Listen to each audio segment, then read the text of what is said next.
long-term contracts with YouTube TV. Try it free. Terms apply. Cancel anytime.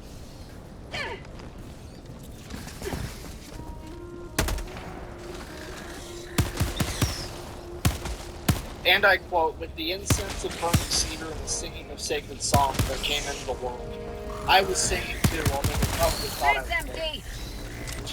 Today we're going to Dr. Joe Medicine Crow, the last man to perform all 4 tasks to earn himself the title of Fleet Chief, and he managed to do it all during World War II. The first one was brought to you by Ground Influence Club. In all caps and in red, avoid using phrases like quote, but here's the word of today's sponsor, credit for bringing natural segue. Yeah. Alright, let's start out in a second.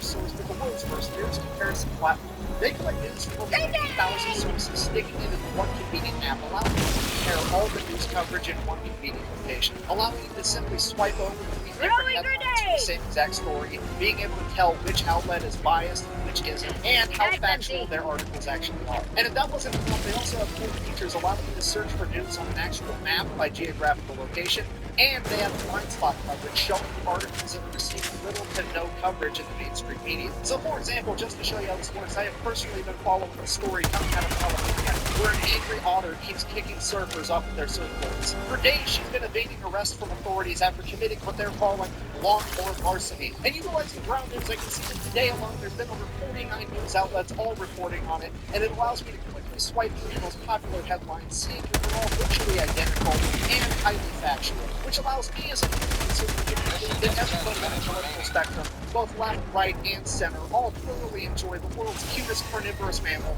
messing with hippies. Born on October 27, 1913, Joe was raised on the Crow Indian Reservation in Montana under the watchful eye of his grandfather, the original Chief Medicine Crow. He was considered to be one of the greatest Crow war chiefs of all time, and he would raise Joe to follow in his footsteps. As a child, he was taught how to hunt, fish, trap, ride a horse in a saddle, and to make him tough, his grandfather would make him run outside in the snow barefoot and bathe in frozen rivers. All of which were skills and traits that Joe would need to even stand a chance at becoming a war chief like his father and his grandfather. You see, to become a Crow war chief, you had to complete 4 tasks. You had to lead a successful war party when neither you or any of the men you were leading got hurt. You had to disarm an enemy in combat. You had to steal an enemy's horse, and finally you had to perform a counter shooting. Most people describe a counter shooting as touching the enemy without actually having to kill them. I don't know if that's the PG-rated version, or if they're just underselling it, because it's way more badass than that. One of the ways that you can do this is to run up and touch the enemy with your hands, your bow, or your coot stick and escape unharmed. And this is seen as an extreme act of bravery because rather than shooting at the enemy from far away with a bow or a gun, it takes a real badass to roll up on somebody that wants to kill you, get within arm's reach and go, boop, and then get away completely unharmed. Like you're just letting the enemy know, by the way, you're completely outclassed and you should probably reconsider what you're about to do next. The other thing perform accounting to is to force the enemy to surrender without actually having to kill them. It's the equivalent of making your enemy say uncle or capping them out. And here's the kicker with the whole thing. This criteria was deemed incredibly hard to achieve back in the day when it was invented hundreds of years ago. And it was only accounting for Native American tribes going up against other Native American tribes, or like dudes with muskets. It definitely was not criteria that was created with the foresight to account for the battlefield changing to incorporate machine guns and tanks, let alone the fact that horses aren't even the main mode of transportation at this point in time. It's going to be hard enough to find a horse on the battlefield, let alone strategically transfer to an alternate location. But that's what Joe Medicine Crow has to do if he wants to become a war chief. But again, all of it's just assuming that there is a war for Joe to even fight it, because it's only 1929, he just graduated 8th grade, and he's about to go off to college to achieve his associate's degree, which he does, and then he goes on to achieve his bachelor's degree, and then he goes on to become the first Crow Native American in his tribe to achieve a master's degree. He then gets a doctorate degree, but that gets stopped in its tracks because 1941, Pearl Harbor happens, America enters World War II, and life in America, as everybody knows it, gets flipped upside down. In the days immediately following Pearl Harbor, hundreds of thousands of Americans volunteered to join the U.S. military, but Joe Medicine Crow was not one of them, because at the time he was 28 years old, and in 1941, at 28 on the dot, he were deemed too old to serve in the U.S. military. So, unable to fight, unable to finish his doctorate, he would take a job as a teacher in a Native American boarding school in Salem, Oregon for a short period of time. He would pretty much immediately quit that job and go to work in the shipyards in Washington to at least help the war effort any way that he could. And he worked his ass off in that shipping yard for a year until November of 1942, when the United States government would strike down the age restriction for joining the military, and Joe was officially able to join if he wanted to. Which is exactly what he does, because he's got to go over there and end this shit so he can go back to school and earn his doctorate degree. So fast forward March 1943, Joe's been through training and he's now all the way over in France on the Siegfried Line. If you don't know, the Siegfried Line was Germany's last line of defense before being able to actually enter Germany. It was essentially their entire western border that had been fortified to resist invasion. The entire thing was covered with giant concrete spikes known as dragon teeth that made it impossible for tanks or any other type of vehicle to get past them. And then in front of those spikes were mines, and in front of that was barbed wire. And on the other side was German machine gun nests, mortars, and artillery ready to slaughter any foot soldier that tried to make it through. And now I've posted the culprits are in their tracks since August of 1942, but then in March of 1943, this new guy shows up. He's already got a reputation for being a badass. He's rocking Native American war paint underneath his fatigues, and he's got a yellow painted eagle feather underneath his helmet for protection.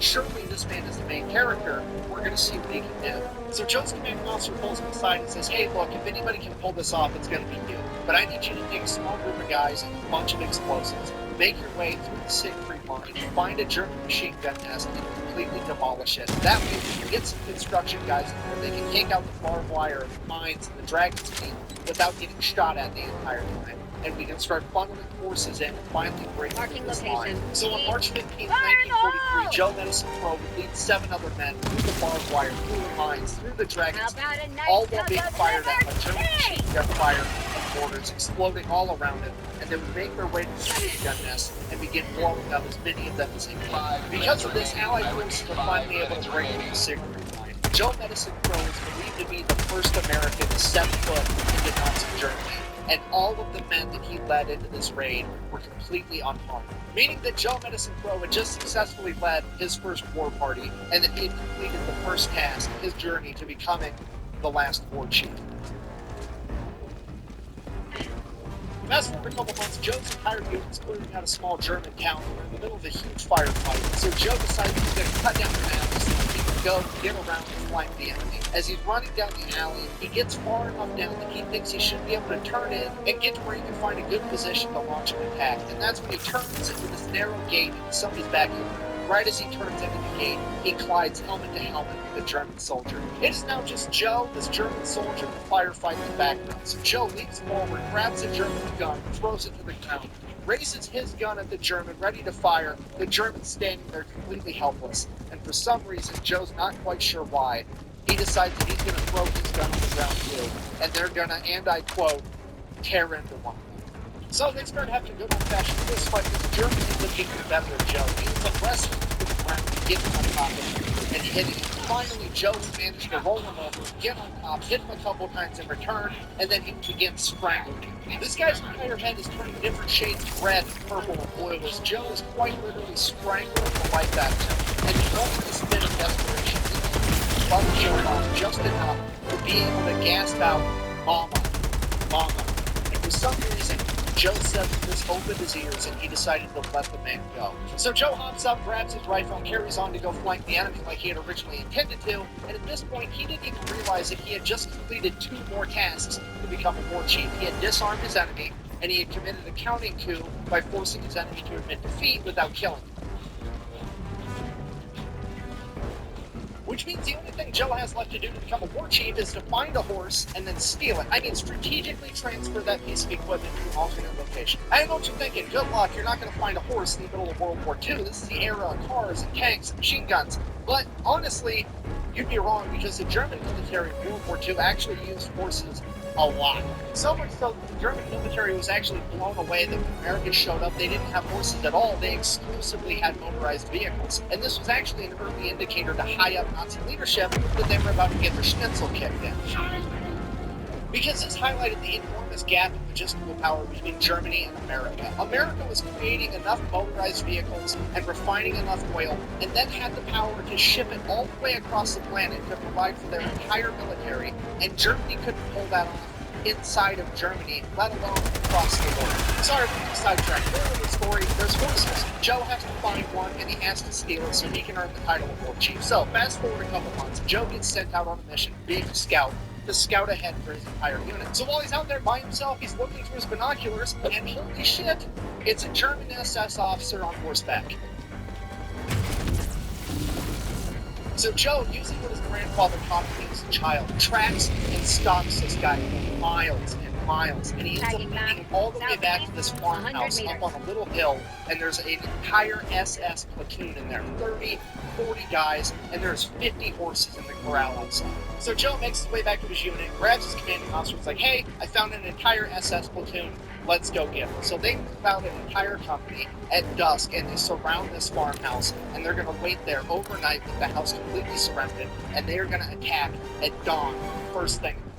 Fast forward, it's an hour before dawn. The Americans have the farmhouse completely surrounded with their guns pointed in at the ready. The Germans have been inside the house all night, pretty gaming for the dirt nap they're about to take. And Joe decides to go over to his commanding officer and is like, hey, hear me out. We're here to take out the Nazis. The horses aren't Nazis. The horses are horses. At which point, the commanding officer is like, of course, of course. So he gives Joe permission to go out and try to steal these horses 5 minutes before they launch their attack. It's now dusk, minutes before the sun's about to poke up over the horizon. Joe sets off by himself with nothing but a Colt 1911 pistol and a bow. He sneaks all the way up to the farmhouse. He sneaks past the guy that's supposed to be on lookout, makes his way over the corral, opens the gate, makes his way into the barn, opens the barn doors up, gets inside, opens up all the doors on all the stalls for the horses, makes sure not a single horse is tied down, and he finds what he describes to be the most beautiful horse he's ever seen, as he ties a double hand hitch Indian-style rider, and he hops on that horse barrel.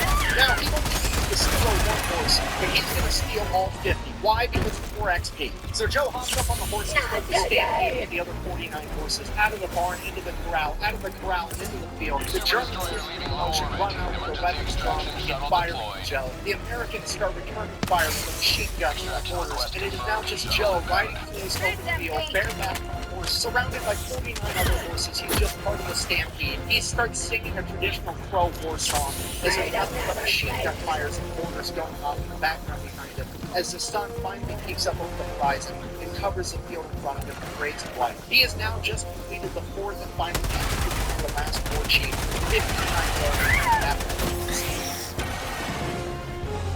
And now Joe is 1 minute, 30 seconds.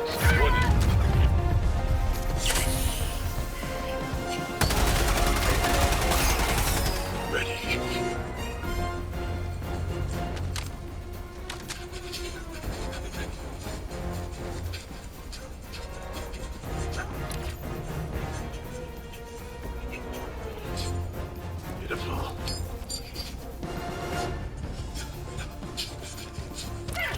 ETA T-minus 1 minute.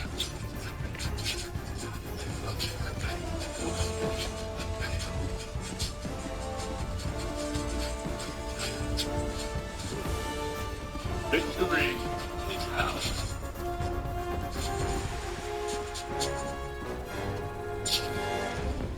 Not a music guy. Okay.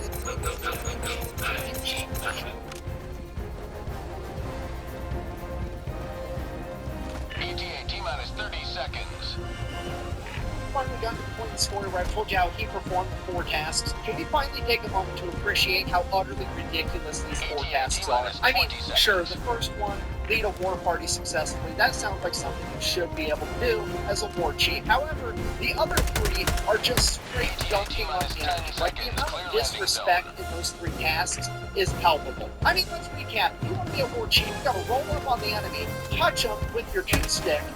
This is Pelican 1. I have visual on the extraction zone. Then, you do that, you gotta grab his weapon, Pelican throw 1, it over landing there, sequence initiated. Watch where you're standing. and then you steal his horse and bounce. I mean, strategically transfer his horse to your stable. If that's not straight gangster shit, I don't know what is. And if you don't believe me, let's just hear what Jones himself had to say about this.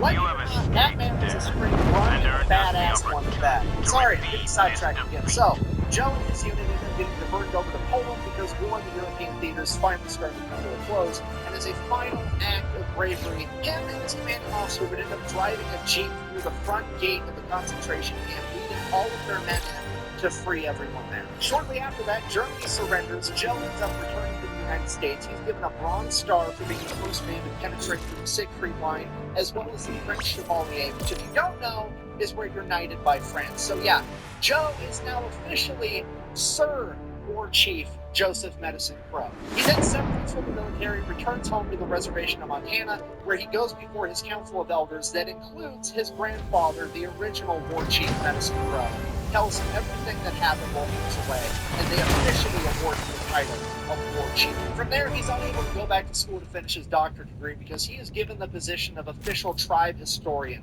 by the Crow people. However, he would receive an honorary doctorate degree in 1999 for his work in anthropology, officially making him Dr. Sir War Chief Joseph Medicine Crow. This man has more titles than a used car dealership, okay? He would then go on to live happily ever after before passing away April 3rd, 2016 at the age of 102, taking with him the title of the last war chief. And I know what you're thinking, because I thought the same thing. Why has he got to be the last war chief? What if another young man manages to pull off all four feats? Well, it's probably not going to happen, at least not anytime soon, because it's proving to be increasingly harder to A, commit a counting coup in the age of machine guns, and B, find a horse on a modern battlefield. You see, one other man came extremely close to achieving the title of war chief, and it was actually Joe Medicine Crow's nephew, Carson Walks Over Ice. In an attempt to follow in his uncle's footsteps, he became a Green Beret during Vietnam, where he committed a counting coup, disarmed an enemy, and led a successful war party. He then proceeded to carry with him on every mission a rope, just in case he could find a horse, but he never did. But then one day, while patrolling the Ho Chi Minh Trail, he could hear rustling in the jungle off to the side. Something was breaking branches, and as he went in to investigate, it was a VC guiding two elephants that were tied together, using them as pack animals to carry guns and explosives. He dispatched the enemy combatant and stole both of the elephants. Upon returning home and confessing his war deeds to the Council of Elders, they would inform him that he would not be granted the title of war chief because, Never before has your martial adjutancy been more urgently required. The world is going to continue to have knights, and sirs, and ma'ams, and lords, and ladies, and doctors, and college graduates, and anthropologists, and grunts, and brave warriors. But the world very well may never have another war chief ever again. But when we did, his name was Joseph Medicine Crow, the last war chief. Thanks for watching. Best way to support the channel is like, comment, subscribe. Go check out thefatelectrician.com. Quack bang out.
Riveting story. It's really good. All right, we gotta go. I gotta tell the internet about the guy I named you after, okay? You gotta go hang out with him now. Today we're talking about the most gangster politician in American history. Ladies and gentlemen, Cassius Marcellus Clay, a.k.a. the Lion of Whitehall. Whitehall being his family home that he grew up in Kentucky as the son of one of the richest slave owners in all of America. While going to college at Yale to become a lawyer, he would attend a speech from a famous abolitionist by the name of William Lloyd Garrison, and that speech would change the entire trajectory of Cassius Clay's life as well as American history. It is at that moment that Cassius Clay decided he was not only going to be quietly opposed to slavery, but that he was actively going to fight against it. He would be set down the path to become the most influential abolitionist of all time. Ours are the hands that will tear asunder Hold the on. binds Sorry for of bothering the tyranny. video. Real quick, this video is brought to you by the biggest sponsor of the channel and my favorite sporting goods store, Shields. They've got over 30 retail locations across the United States and an even better online store that I'm going to have linked down below. And if you use my code, you're going to get free shipping. They've got everything you can imagine there. This is where I got this shirt. It's where I got this backpack. All of it was on sale. It was a great deal. Again, use my code down below. You're going to get free shipping. Back to the video. Oh, wait, hold on. I forgot to mention, Muhammad Ali's original name was Cassius Clay. Yeah, he was actually named after this guy too. Anyways, back to the video. Bye-bye. If you don't know at this point in time, there's basically two different camps you could fall into for being anti-slavery. You could be an abolitionist or an emancipationist. An emancipationist is somebody that wants to vote it out over time, over the next 5, 10, 20 years, versus an abolitionist, which is somebody that believes we need to end slavery right now, and they're willing to fight about it. And in the case of Cassius Clay, he was willing to fight anyone, anywhere, anytime. You see, Cassius Clay wasn't just some nobody punk kid that went off to college and decided that he didn't like slavery. This was the son of one of the wealthiest slave owners in all of America. So for him to come out and voice anti-slavery views was a huge deal, and it pissed off a lot of people. So, being that this was the 1820s, what do you do when you're pissed off? You challenge somebody to a duel. So needless to say, the young Cassius Clay found himself partaking in an awful lot of duels, and he never, ever lost. So, obviously, he's pretty good at it, and what do you do when you find something you're pretty good at? You want to keep doing it, right? Right, so Cassius Clay starts challenging anyone and everyone to a duel that dares to oppose him. It became common knowledge in his community that Cassius Clay would be willing to fight the wind if it blew from the west and he wanted it to blow from the east. This man went on a dueling rampage, so much so that by the time he graduated college, he was considered to be the deadliest duelist in all of North America. This guy was putting slave owners in the dirt like he was Johnny Appleseed planting fucking trees. He became known as the deadliest abolitionist of all time. So, he graduates from college, goes back home as a lawyer. Shortly after that, his father passes away and leaves everything to Cassius Clay. Cassius Clay immediately frees all of his father's slaves, costing himself $40,000, which is roughly $2 million today. And then he even gives some of the slaves land and money on top of it. Absolutely infuriating the pro-slavery people in Kentucky. So, what do you do when half the local population hates your guts? You run for public office, and that's exactly what Cassius Clay did. He served in the Kentucky State Legislature from 1835 to 1841. And then finally lost his re-election, to which the pro-slavery crowd breathed a huge sigh of relief because they finally defeated Cassius Clay, or so they thought. Clay immediately starts traveling the country, giving amazing anti-slavery speeches, winning over hearts and minds, and this absolutely infuriates the pro-slavery people because they don't know how to stop him. You can't legally stop a guy from talking to people that want to listen to him, and they can't legally kill Cassius Clay in a duel because he's the best duelist on earth. What do? You've got to illegally kill him. The problem with that is they can't find a hitman that's dumb enough to think that they can take out Cassius Clay, so they have to go to the one crevice of the planet where they can find somebody truly insane enough to think that they can do this job. And that man's name was Sam Brown, an assassin from New Orleans. 1834, Russell Cave, Kentucky. Cassius Clay's finishing up one of his world-famous speeches as he pulls out a burlap sack. He reaches into the sack and pulls out a holy Bible and says, "For those of you that believe in the laws of God, I make to you this argument against slavery." Sets the Bible on the table. Reaches back in the sack, pulls out a copy of the U.S. Constitution, and says, "For those of you that believe in the laws of man, I present to you this argument against slavery." Sets the Constitution down on the table. Drops the burlap sack to the ground and says, "For those of you that believe in neither the laws of God or man, I make to you this argument against slavery," as he pulls out both of his pistols and sets them on the table, which I think we can all agree is gangster as fuck. And at this moment, Sam Brown comes up on stage and shoots Cassius Clay point blank in the chest. Luckily, Cassius Clay never leaves home without his trusted Bowie knife, which resides inside of a metal sheath, and that metal sheath would catch Sam Brown's bullet, saving Cassius Clay's life. At which point, Cassius Clay would draw his Bowie knife and charge Sam Brown. 6 of Sam Brown's friends in the audience tried to stop Cassius Clay. He would fight his way through all 6 of them, making his way to Sam Brown, probably stabbing him in the chest, and then turning him into a Mr. Potato Head by cutting off his nose, lopping off his ear, and gouging out one of his eyes. Then the 6 men recovered and were able to peel Clay off of him. Not knowing what to do, knowing they couldn't stop Cassius Clay forever, they panicked, probably for fear that Cassius Clay was going to start shoving this guy's facial features up his ass next. They did the only thing they could come up with to get the two apart. They picked up their friend Sam Brown, threw him over a 7-foot-high stone wall. He fell down an embankment and into a creek bed to finally get Cassius Clay away. Somehow, Sam Brown survived, but not only was he lucky for that, he was also dumb as fuck because he then decided to take Cassius Clay to court because apparently after Cassius Clay stabbed him the first time, they were even on the whole assassination attempt thing, so Cassius Clay should go to prison for mayhem. So Cassius Clay calls upon his older cousin, one of the best lawyers on the planet that had never lost in open court with over 40 years of experience, Henry Clay. Henry Clay goes into court and his entire defense for his cousin is, and I quote, "Your Honor, this is just standard behavior for a Kentuckian." And the judge is just like, "You're innocent. Free to go. That's it. Best court case ever." Literally walks in and just goes,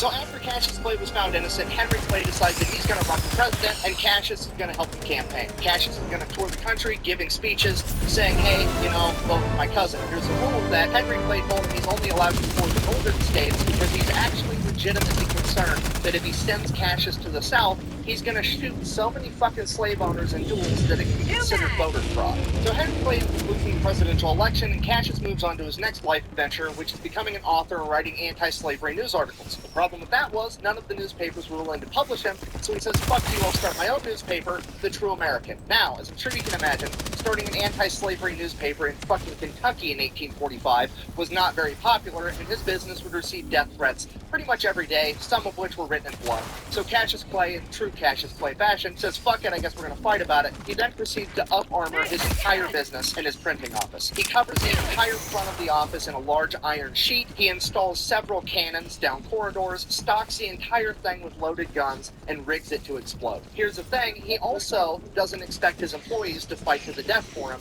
so he installs an escape hatch and instructs them to escape if anything goes down, because he's gonna fight the entire mob by himself. How's he gonna do that? As soon as you walk in the only door to get into that printing office, you find yourself in a long, narrow corridor with iron on each side, just wide enough for a single man to get through. Cassius Clay is going to stand in that narrow corridor and fight the entire mob, one man at a time. Literally the mentality of, if you have a problem, take a number, I'll kill you in a minute. This man recreated the entire battle of fucking Thermopylae with 300 Spartans, except he's going to do it all by himself. If you think fucking with John Wick's dog is a bad idea, the last thing you want to do is fuck with Cassius Clay's printing press, because this man is determined to defend the freedom of speech with the right to bear arms at any cost. Obviously, this escalates to Cassius Clay defeating an entire mob single-handedly. Right?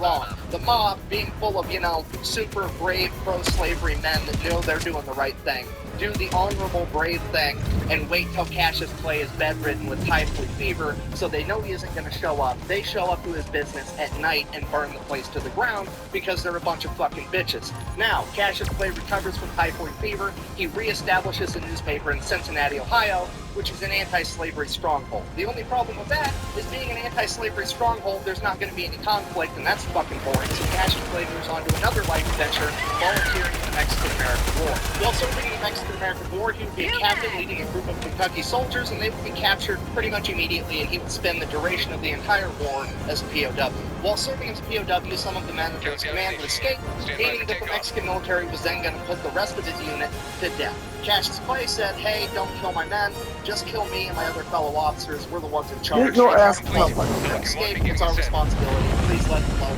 The Mexican military, they decided to spare everyone, including Cassius Clay, and he would return home a war hero. Returning home from the war in 1848, he didn't really know what to do, so he starts giving his famous speeches again, this time leveraging his newfound title as a war hero. So obviously it doesn't take long for him to piss everybody off. He faces yet another assassination attempt. This time, 6 brothers from a wealthy slave-owning family show up, the Turner brothers. They show up with clubs and knives and guns, and they beat the living shit out of Cassius Clay with the clubs. They stabbed him multiple times. Cassius Clay whips out his trusted Bowie knife, starts opening up these brothers like they're fucking Amazon packages, making his way to the lead brother and stabbing him an excessive amount of times. We don't know how many times, but we do know it was a lifetime supply.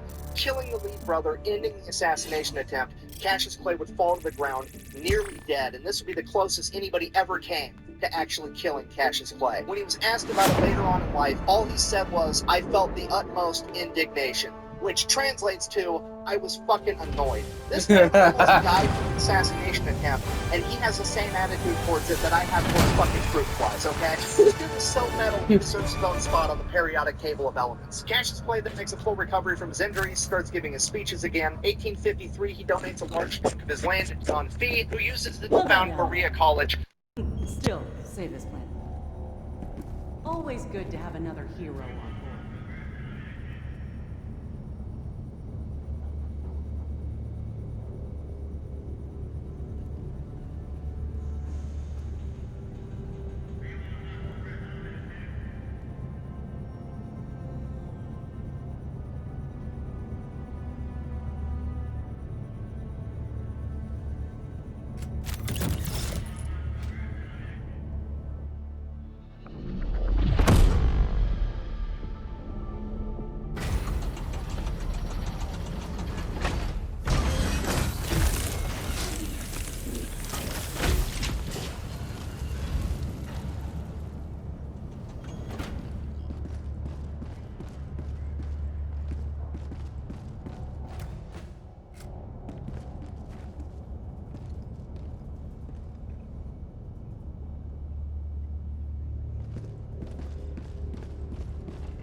Coordinates locked.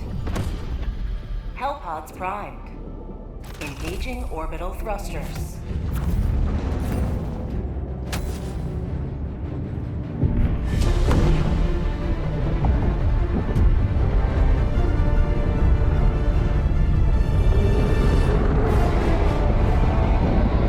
Allied destroyer joining squadron, deploying Helldiver.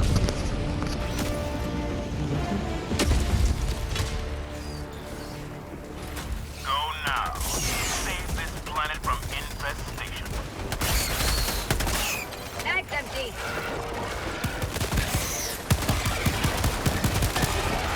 New mag.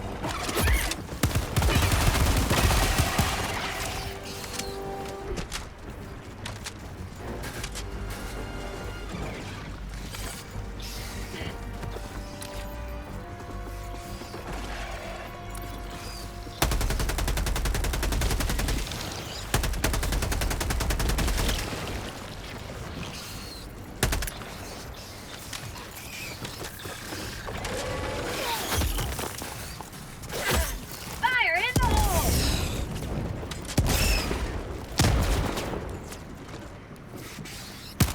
Mag's empty.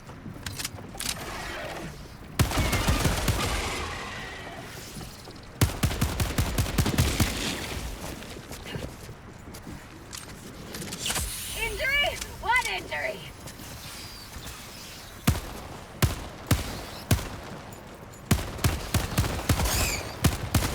Last reload! Ah!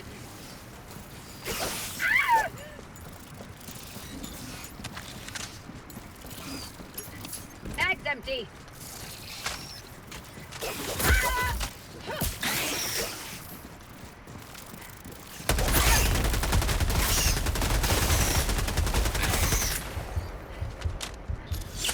Not today!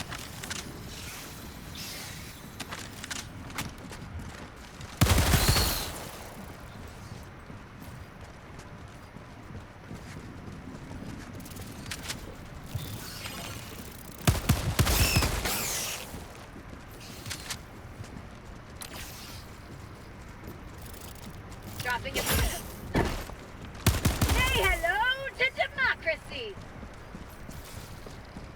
New mag!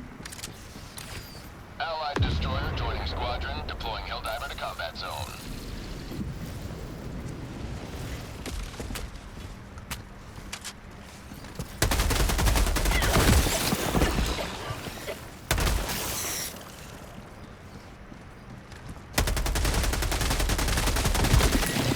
New mag!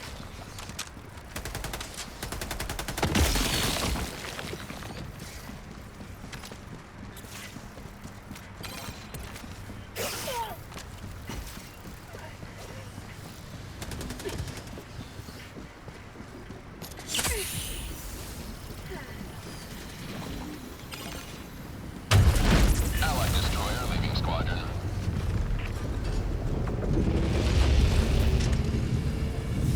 Yeah.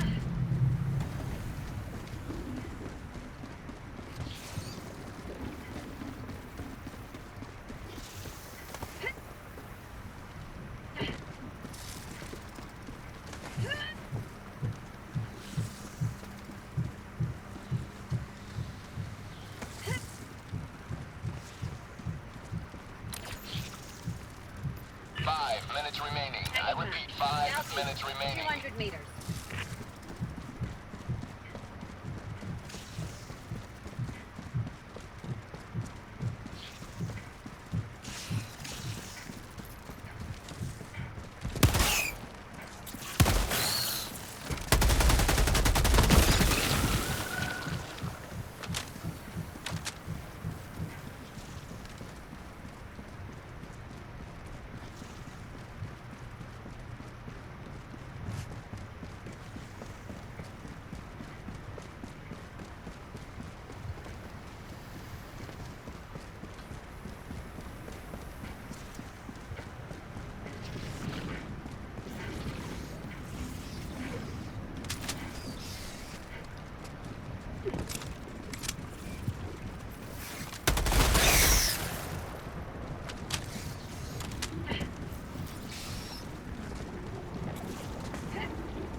touchdown.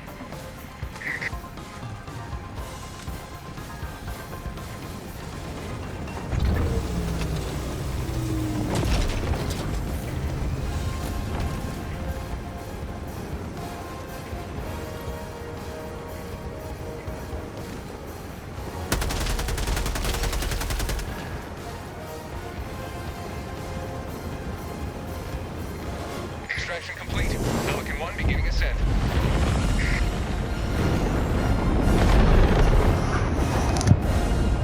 The sky's clear. Let us hope we are not too late.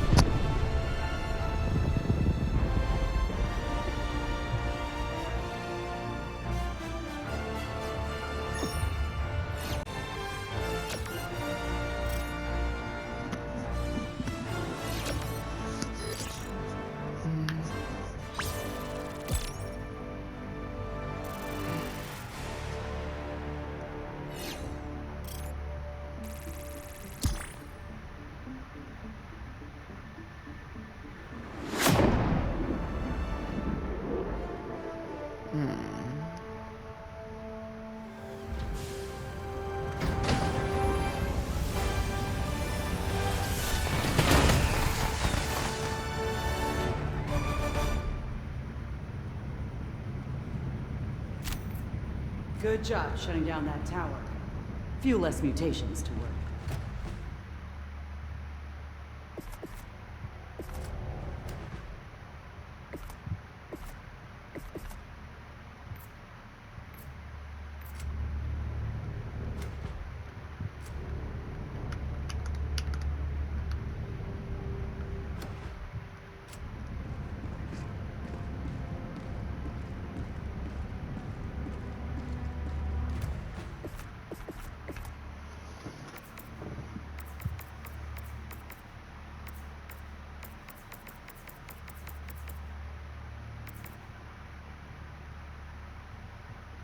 Shit, I'm missing like 600 shots. I need to fix that.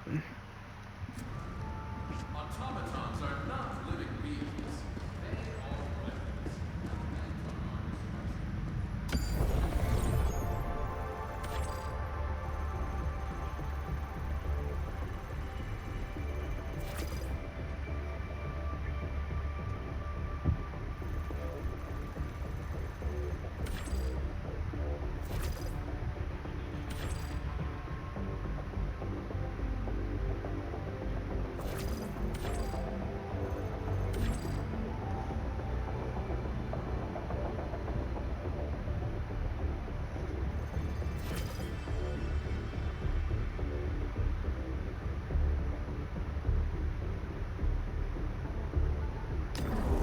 One last step. Mission coordinates locked. Hellpods primed. Engaging orbital thrusters.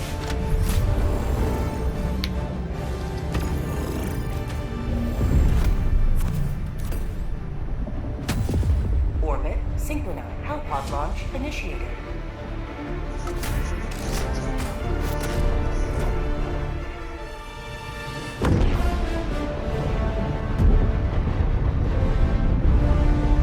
Friggin'. I swear this specific room music that's being played. That's fine. Oh well. Okay, there's the battery. Go now and shoot you fall. Remember this. Every day is a good day to die for democracy. Tagging map. Northeast. Close.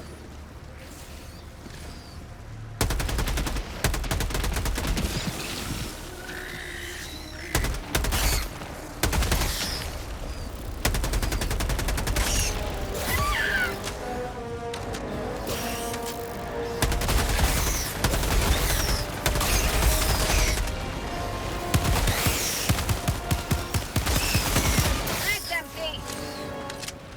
Have a taste of democracy. That's empty.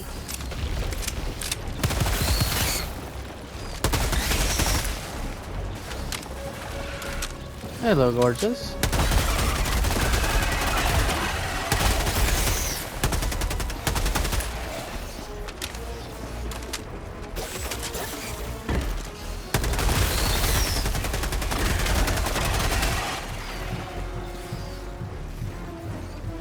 How do we get up here?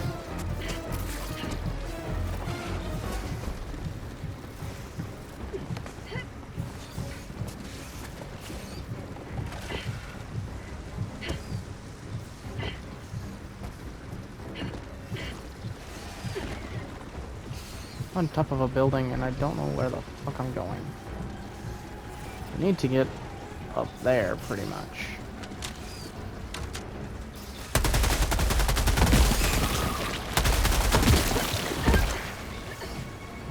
Last reload! Mission at 10 minutes remaining.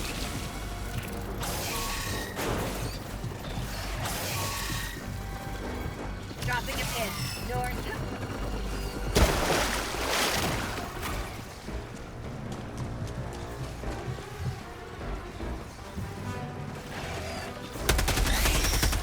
Out of ammo. Shit, fuck.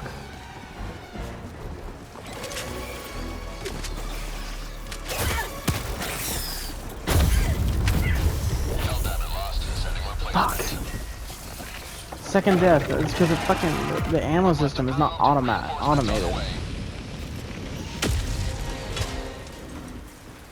Point me to the enemy.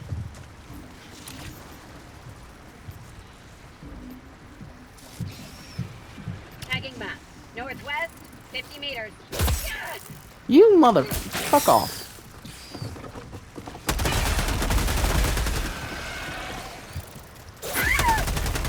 Can I get to a safe part where I don't get shot at? Come on, fuck off. This vicinity over here. Just go this way.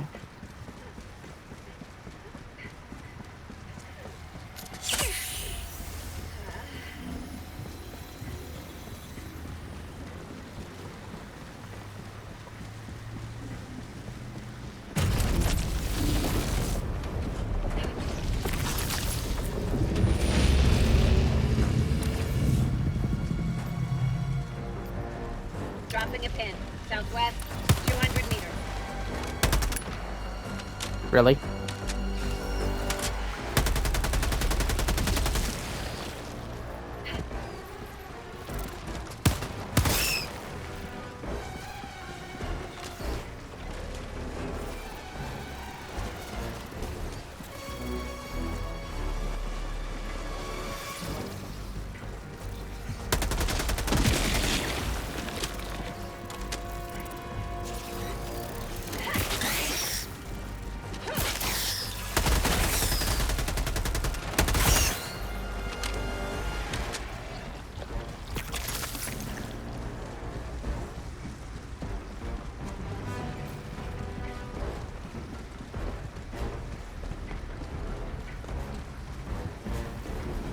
How about a nice cup of liberty?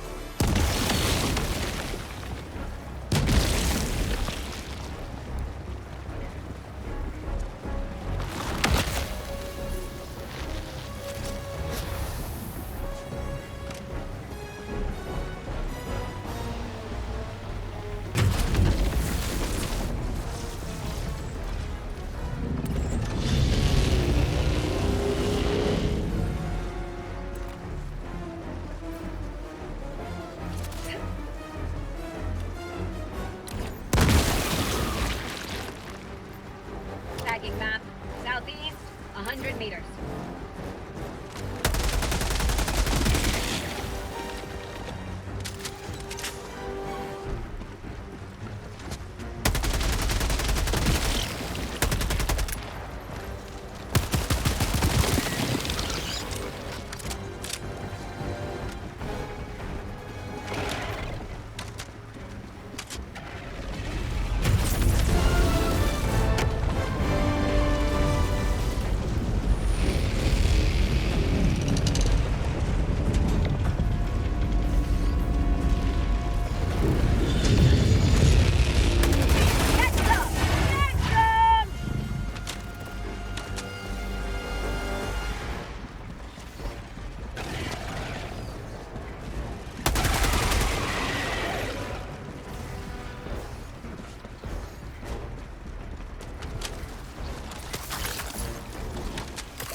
fuck is the rest of this stuff at?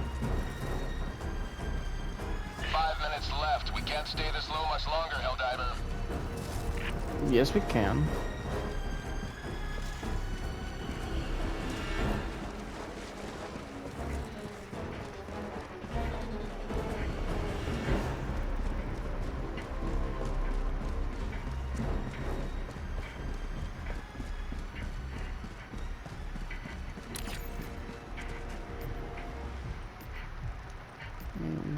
Evac is down. Dropping a pin. Southeast. 200 meters.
Nope.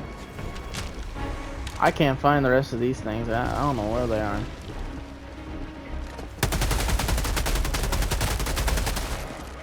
Nope.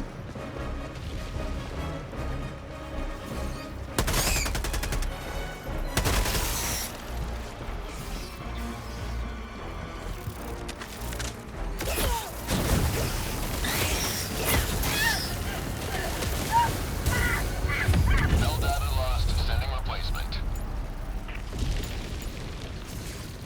Request approved. Deploying reinforcements. Why would you spawn me up here?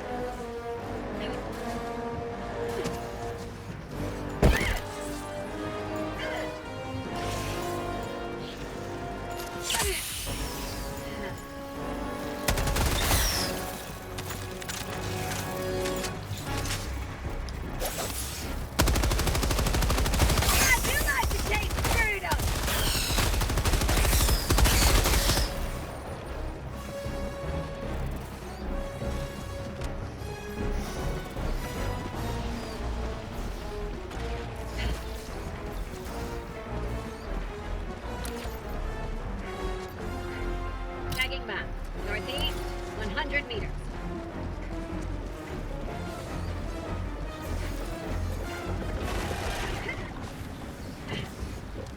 Fire in the hole!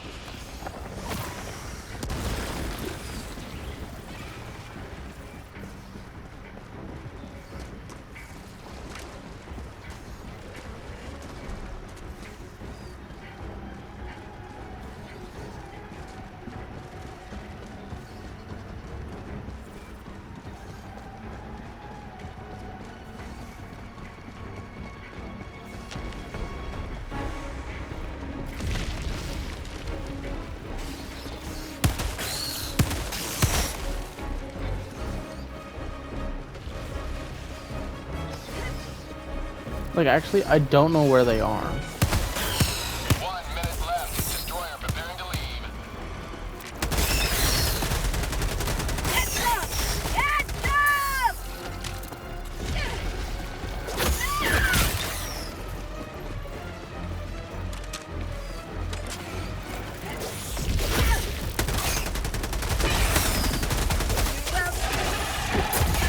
Helldiver lost. Sending replacement. That's not fair, man. Request approved. Deploying reinforcements.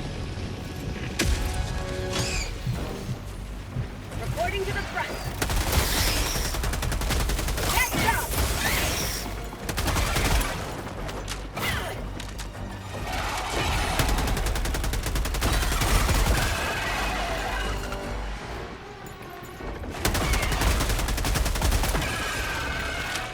stop fucking...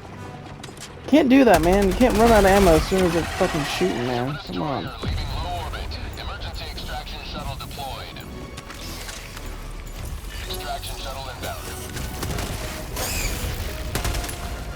What the fuck? Where's all my ammo?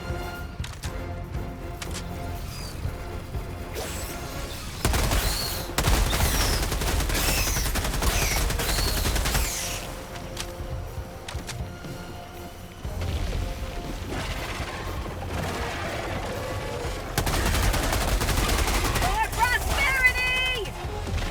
ETA, T-minus 1 minute and 30 seconds. Fucker.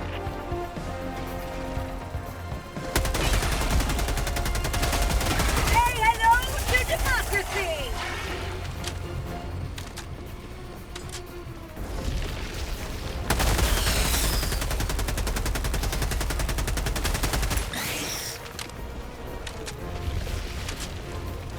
Throwing grenade! Fuck off. ETA, T-minus 1 minute. Last reload!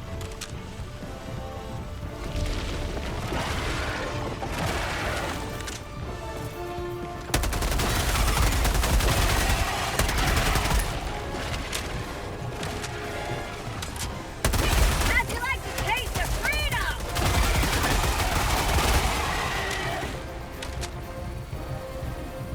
ETA, T-minus 30 seconds.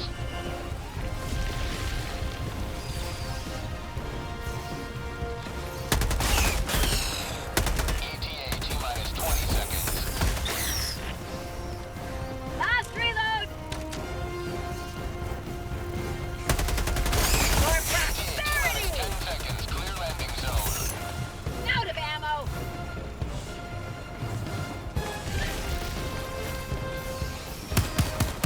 Pelican 1 arriving at coordinates. I just immediately died. TCS. These deaths are What the only fuck? beginning of our sorrows.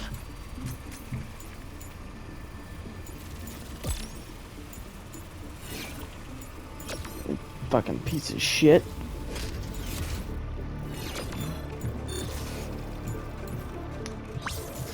They need to be more clear on where they put shit, because it's just strewn about in random spots. I bet you that one that I was looking for was like 10 miles in a different direction. Give me one where I have to clear the fucking things, not whatever the fuck this shit is.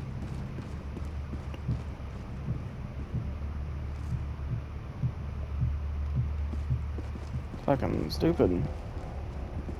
Oh well, whatever. See ya.